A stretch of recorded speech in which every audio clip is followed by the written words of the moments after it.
என்ன டாக்டர் இது, நாங்கள் 4-5 தடவை இவரை ஹாஸ்பிட்டலுக்கு கூட்டிகிட்டு போயிட்டு வந்துட்டோம், திரும்ப கொஞ்ச நாள் குடிக்காமல் இருக்கார், ஹாஸ்பிட்டலுக்கு கூட்டிகிட்டு போயிட்டு வந்த அப்புறம் திரும்ப குடிக்க ஆரம்பிச்சிட்டாரு அப்படின்னீங்கன்னா, ஸ்பைரலிங் அவுட் அப்படிங்கிற கான்செப்ட் உங்களுக்கு தெரிஞ்சுக்க வேண்டியது அவசியம். குடிப்பழக்கத்தில் இருக்கிறவங்க குடியை நிறுத்தும் போது ஒரே நாளில் நிறுத்த முடியாது.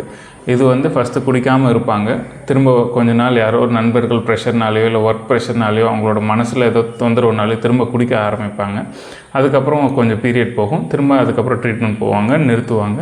இந்த மாதிரி குடியை நிறுத்துறதுன்னு ஒரு சுழல் மாதிரி அதுக்கப்புறம் அதிலேருந்து வெளியில் வருவாங்க.